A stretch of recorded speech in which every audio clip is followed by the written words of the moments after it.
যদি কোনো জিজ্ঞাসা থাকে জিজ্ঞাসা করো।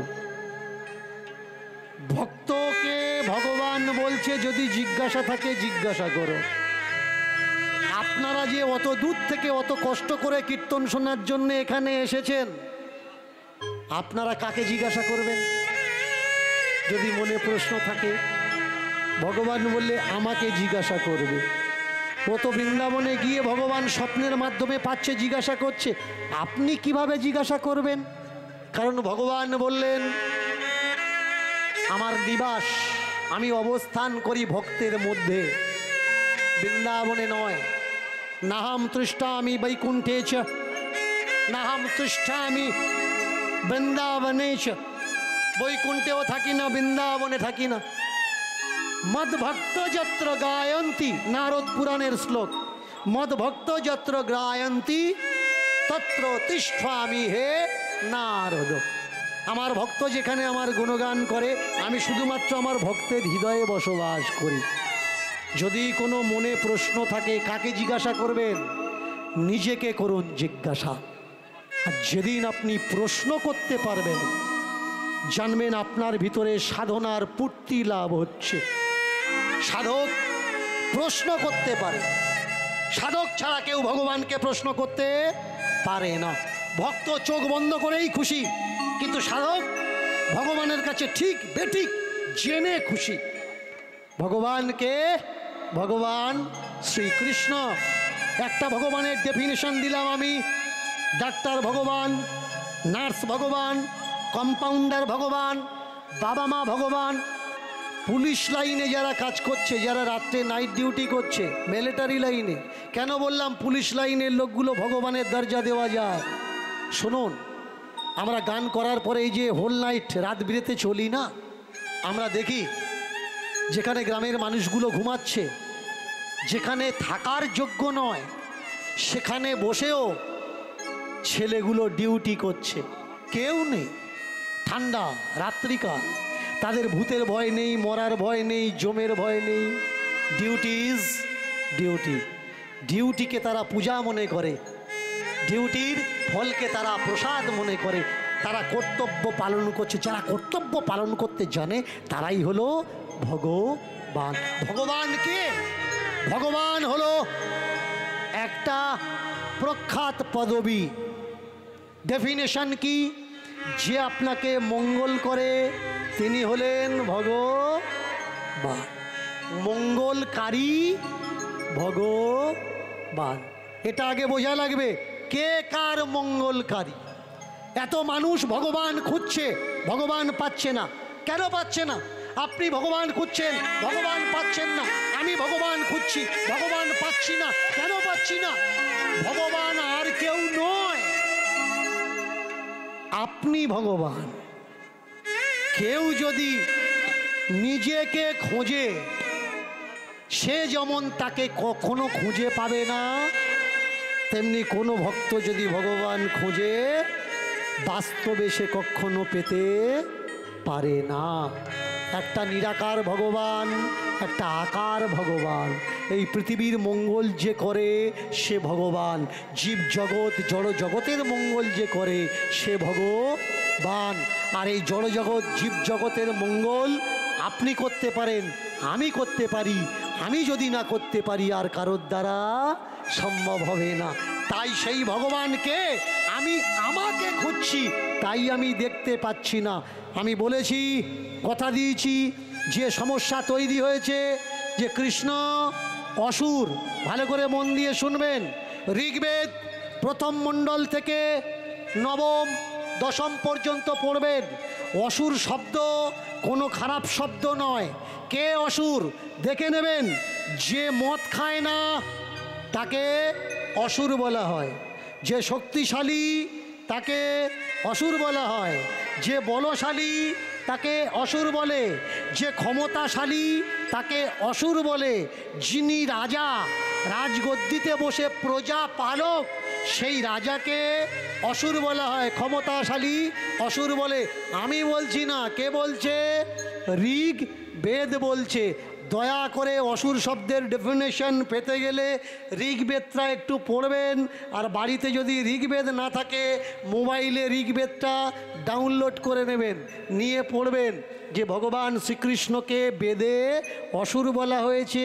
শুধু তাই নয়, ঋগ্বেদে ইন্দ্র অসুর হওয়ার জন্যে যজ্ঞ করছেন যে হে ঈশ্বর, আমি যেন অসুর হতে পারি।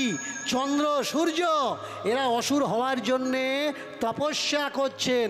কোথায় পাবেন? ঋগ বেদে পাবেন। অসুর সম্বন্ধে যে ডেফিনেশন আমাদের জানানো হয়েছে, অসুর মানে গোপ থাকবে, অসুর মানে বিরোধী, অসুর মানে খারাপ, অসুর মানে হিংসক, এটা সম্পূর্ণ ভুল আমাদের শেখানো হয়েছে। ঋগ্বেদ পড়লে বুঝতে পারবেন অসুররা জীবনে মদ খায় না। যে অসুর সে কখনো মদ ছোঁয় না। যাদেরকে আমরা দেবতা বলছি, ঋগ্বেদের দেবতাগুলো চন্দ্র, ঋগ্বেদের দেবতাকে ইন্দ্র। ইন্দ্রের ক্যারেক্টার সম্বন্ধে পড়বেন, চন্দ্রের ক্যারেক্টার সম্বন্ধে পড়বেন। চন্দ্র গুরুপত্নীকে হরণ করেছে, গুরুপত্নীর স্ত্রীর গর্ভে মানে তারার গর্ভে জন্ম দিয়েছে। কাকে? ভূতকে জন্ম দিয়েছে। দেবরাজ ইন্দ্র গুরু পত্নীকে বলাৎকার করেছে, গৌতমের স্ত্রী অহল্যাকে। এবার বলুন কে ভালো আর কে খারাপ জানতে হবে। এই অসুর, অসুরকে আর কেউ নয়, আমাদের সমাজের যিনি রাজা তিনি কে? পুণ্ডরিক কৃষ্ণ। এই পুণ্ডরিক কৃষ্ণকে আপনাদের বাড়ির কাছে নদীর ওপারে গঙ্গাসাগর আছে না? গঙ্গাসাগর, এই গঙ্গাসাগরে যে ভগবানকে পূজা করা হয়, ভগবানের নাম কি? কপিল ভগবান। কপিল ভগবান বড়, কপিল ভগবানের ভাইয়ের নাম পুণ্ডরিক কৃষ্ণ। বাসুদেব কৃষ্ণ, জানা লাগবে কে কৃষ্ণ? গঙ্গাসাগরের কৃষ্ণ। বৃন্দাবনে চলে গেল কি করে? খারাপ পাঠালো। বৃন্দাবনে কৃষ্ণের বাড়ি কোথায়?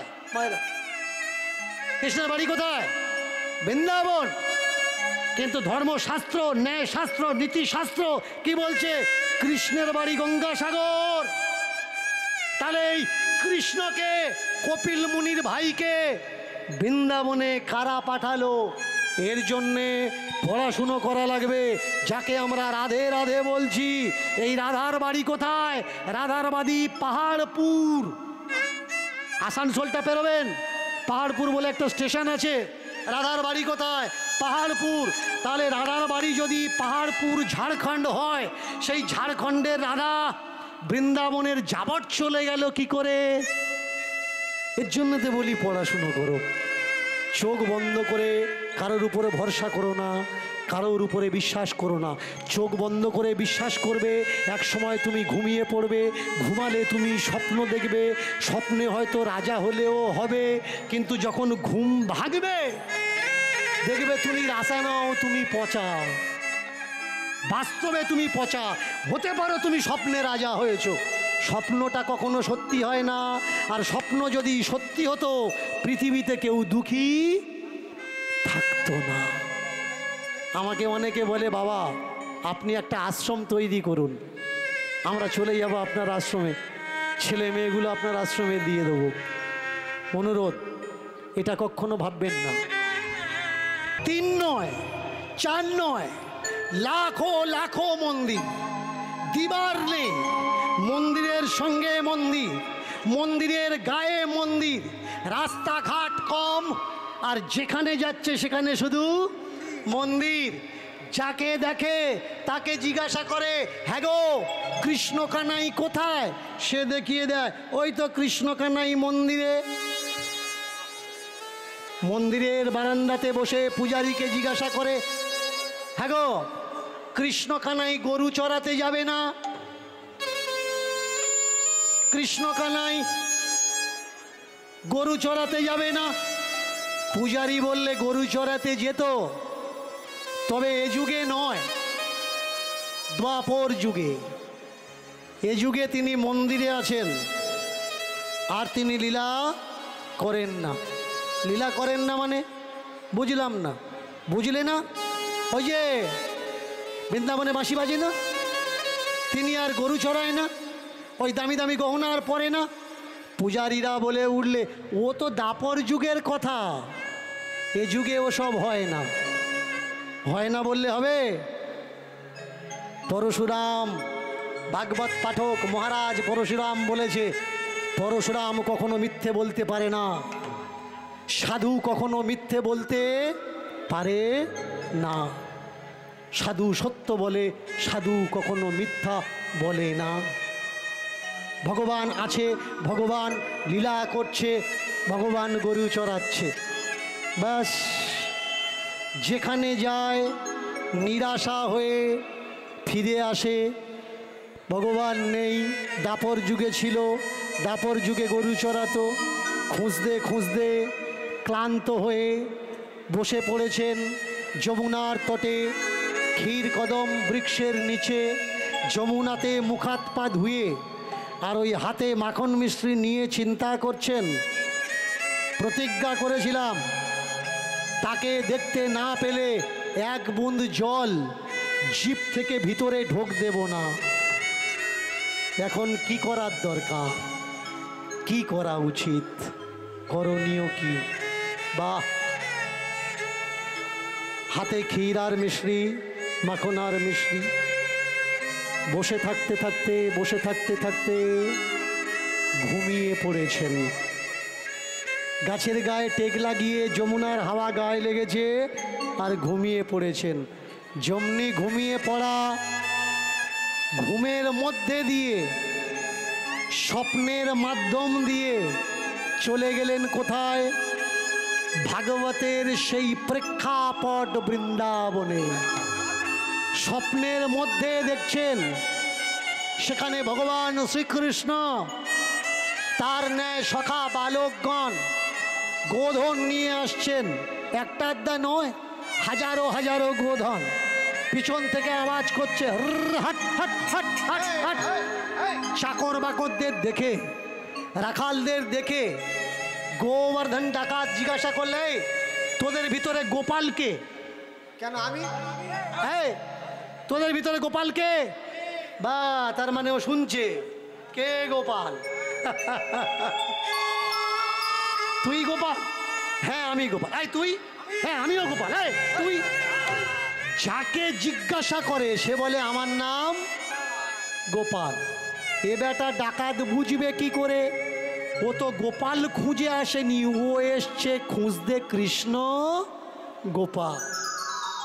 জিজ্ঞাসা করছে, আরে তুই যদি গোপাল হলি তাহলে তোর গায়ে গহনা নেই কেন? তুই যদি গোপাল হলি তোর মাথায় চূড়া নেই কেন? তুই যদি গোপাল হলি তোর হাতে বাঁশরি নেই কেন? তুই যদি গোপাল হলি তাহলে পায়ে তোর নপুর ছড়া ধরা নেই কেন?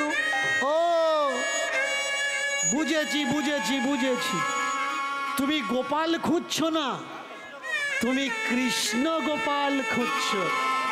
তুমি কৃষ্ণ গোপাল দেখবে এত সহজ। আমরা তার সখা, তার বন্ধু, তবুও আমরা তার বাড়ির সামনে গিয়ে ধর্না লাগাই, হত্যে লাগাই। তার মাকে ভোরবেলা থেকে ডাকাডাকি করি আর বলি, মা গো সাজিয়ে দাও মা, তোমার ছেলেকে নিয়ে আমরা বৃন্দাবন যাব গোচারণ করতে। তার বিশ্বাস জাগাই, তবে সে আমাদের কাছে পাঠায়। এই গোপাল পাওয়ার জন্যে যে বিশ্বাসটুকু আছে, বিশ্বাসটুকু আছে তো? বলে বিশ্বাস আছে মানে? বিশ্বাসের জন্যে আমি প্রতিজ্ঞা করেছি যে আমি তাকে পাবো, তারপরে জল গ্রহণ করব, না হলে বিশ্বাস হয় না। বিশ্বাসে মেলায় বস্তু, তর্কে বহুদূর, স্বপনে মিলায় গোবিন্দ, বাস্তবে তা অতি অতি দূর। আচানক সম্মুখে বাঁশি নিয়ে গোবিন্দ এলো। গোবিন্দকে দেখে জিজ্ঞাসা করে, এই তোমার নাম কি? বলল, আমার নাম কৃষ্ণ গোপাল। আচ্ছা আচ্ছা, আই না এই মাখন আর মিষ্টি তোমার জন্য অনেক কষ্ট করে এনেছি, তুমি খাও। অন্তর্যামী ভগবান অন্তরে বুঝে নেয় কেন ভক্ত তাকে প্রেম ভরে মাখন মিশ্রি খেতে দেয়। মাখন মিশ্রি খাইয়ে সে গহনা ডাকাতি করে নেবে, এই আশায় বৃন্দাবনে এসেছে। তবু এটা ভক্ত ভগবানের লীলা, এটা তার বোঝাবে কে? হায় হায় হায় হায় হায় হায়, গোবিন্দ জানে মাখন মিশ্রি খাইয়ে আমাকে কেড়ে নেবে, তারপরেও মাখন মিশ্রি গোবিন্দ হাতে করে নিলেন। চমৎকার। মাখন মিশ্রি গোবিন্দ হাতে করে নিয়ে বলে, গয়নাগুলো লাগবে তো, নে গামছা পাত। তোর কাড়া লাগবে না, খোলা লাগবে না, আমি নিজে খুলে তোকে দিয়ে দিচ্ছি নে। এইবার করেছে কি, খুলে দেয় আর এক একটা গহনা ধরে দেখে 9 লক্ষ টাকা। আর চুরি ডাকাতি করব না, গামছার উপরে রেখে দেয়। 9 লক্ষ টাকা গামছার উপরে রেখে দেয়। এইভাবে রাখতে রাখতে রাখতে রাখতে গামছার উপরে রেখেছে। ভগবান নিজে পোঁটলা বেঁধে ভক্তের মাথায় তুলে দিয়েছে। যেমনি ভক্তের মাথায় তুলে দিয়েছে, মাথায় নিয়ে ভক্ত দেখছে যে যে গয়নাগুলো তুলে বেঁধে দিয়েছে সেই গহনা আবার ভগবানের গায়ে।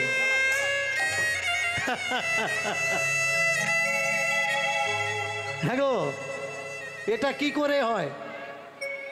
এই খুলে বোঁজা বেঁধে আমাকে তুলে দিলে আবার তোমার গায়ে সেই গহনা কি করে হয়? তাহলে দিয়েছো নাকি ছলনা করছো? ভগবান বললে, আমি ছলনাময়, ভক্তের সঙ্গে কি কোনো ছলনা করা যায়? যায় না। তাহলে নামাও। নামিয়েছে, পোঁটলা খুলে দেখে সেই গহনাগুলো আবার ভিতরে আছে। আচ্ছা, তাহলে এই গহনা যে খুলে দিলে আবার যে তোমার গায়ে গহনা চলে এলো, কোত্থেকে এলো? ভগবান বললে, যতবার খুলবে অতবার চলে আসবে। এবার ভক্ত বলছে, তার মানে এটা তোমার গায়ের ম্যাজিক, খুলে নেবো আবার তৈরি হবে। তাহলে গয়না কেন নেবো? আমি তোমাকে নিয়ে যাও, একটা করে খুলবো, বেচে দেবো, কিন্তু আবার ওটা তৈরি হবে। এবার ভগবান বসেছেন শান্ত হয়ে। এই বস বস, তুই যে অত দূর থেকে অত কষ্ট করে এখানে এসেছিস, যদি কোনো জিজ্ঞাসা থাকে জিজ্ঞাসা করো।